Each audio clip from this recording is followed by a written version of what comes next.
யாரா நீ சும்மா ஒரு ஆப்பை வச்சுக்கிட்டு ஏதோ ஃபேஸ்புக்குன்ற வாட்ஸ்அப்ன்ற என்னைய மிரட்டுறேன்னு அப்படின்னு கேட்பேன்.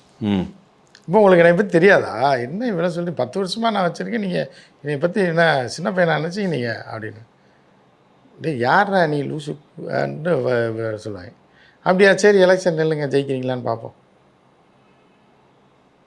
உடனே மிரண்டு போயிடுவாங்க இல்லையா ட்ரம்ப்பு.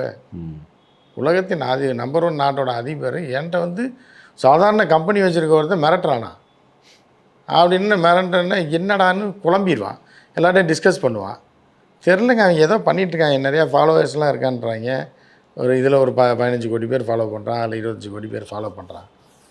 அப்படி அவனை கூப்பிடு, இந்த எலான் மஸ்கை, அவன் தான் வாங்கிட்டானாம்மா, அவனை கூப்பிட்றாங்க.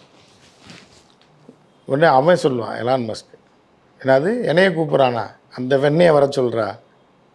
ஐயோ வெண்ணையா அதிபரை, அவனை வர சொல்லியானா அவனை பார்க்க நான் போகணுமா அப்படின்னு ட்ரம்ப் ஃபோன் பண்ணுறாப்பு.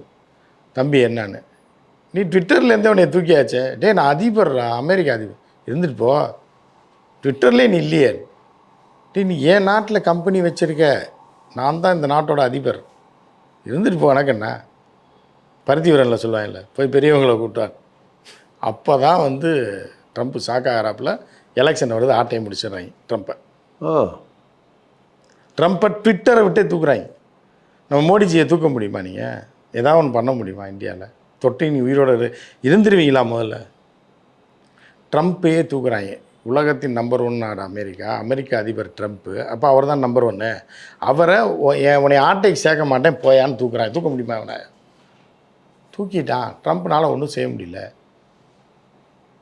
அமெரிக்க அரசியல் சட்டப்படி இவனை கை வைக்கவே முடியாதுன்ற ரேஞ்சுக்கு வளர்ந்துட்டாங்க. வளர்ந்தவனை விலை கொடுத்து வாங்கிட்டான். வாங்கிட்டு எனக்கு செக் வைக்கிறான்.